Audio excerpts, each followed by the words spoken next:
R&D has always been important.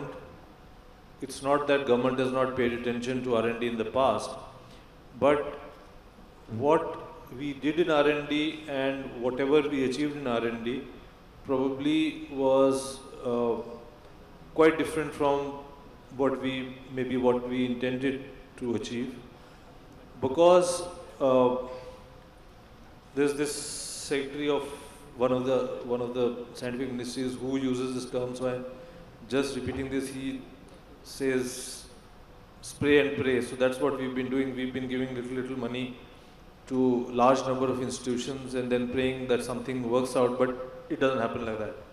So government has been spending, but maybe if you compare with other countries, those ones who've done well in R&D or innovation, then as a percentage of GDP, it's very small. Private sector has not been contributing at all. Government came up with some tax benefits, but it was also misused. So most of the money in R&D is flowing from the government, but it's going in very basic, you can say just employing scientists or scientific community, just creating employment, nothing more than that. That's what we were doing. So now from there, we have to move to R&D, which is focused, which is driven by outcomes and is not bound by the amount of money we have. So earlier R&D was that, okay, I'll give you 2 crores, so you build a project around 2 crores. So you just employ so many people, they stay around for 2 years and that's it, finished. No. So now what we want to do is that we want to identify some critical products or critical areas we want to work in, have clear-cut outcomes, and then work backwards. And then whatever it takes, after that whatever it takes, whatever investment it takes, whatever institution building it takes, we'll have to do it. And we'll have to have, say, X number of years, and then we develop that product.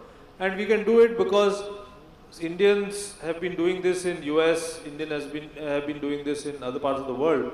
So that that manpower or that brain power is available, resources we have to put in, and we have to give the right direction. So now the government's thinking is, we set up ANRF. Now ANRF is not just a funding organization. ANRF is supposed to be the umbrella organization which connects all research happening in the country. So the surprising thing is that we have more than 250 large Government of India owned research labs. Huge ones. Each one of them, I've been to so many of them, 100 acres land, 200 acres land, huge complexes. Then we have so many educational institutions with good facilities, and we've got good faculty, we've got very large number of fellows, and we bring out amongst the largest papers in the world, but most of our scientific community gets totally satisfied and they feel content after they've written a paper and it gets published. But that's the end of the story. So, and maybe we get some patents registered, but then registering a patent is quite different from developing something which is useful, which gets commercialized. So on one side we have NRF, which will be an umbrella organization which will connect all research happening in each field and also connect with our Indian origin scientists working outside the country, and also maybe coordinate and get funds and fill up the gap. So that is one. And then we have the other scheme, RDI, which is recently launched for taking the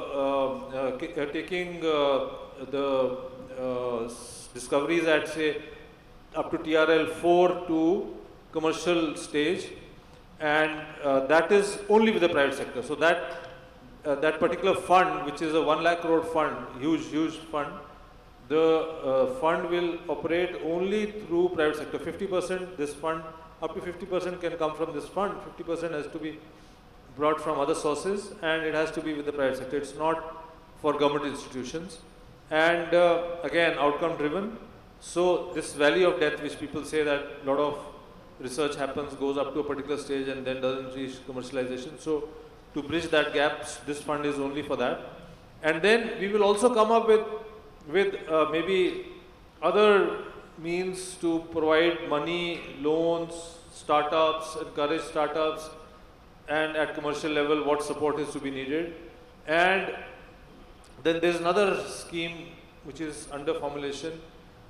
In fact, we already have two schemes, but this will be a larger one. We already have Vaibhav and Vajra and maybe some other smaller scheme with the education department also to bring Indian origin scientists who are working abroad for short periods.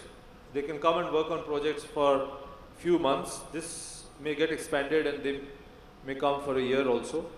So just trying to connect all the dots and to ensure that we do serious research here in the country, but it will not happen without the private sector. So on one side we have research labs, on the other side we have the academia, and on the third front we have industry. All have to come together, and then funds, resources have to be made available, and then targets and outcomes have to be very clear. And then I am quite sure that that we will move so fast that probably next couple of years or maybe 3-4 years when you make a presentation, then you'll show a different.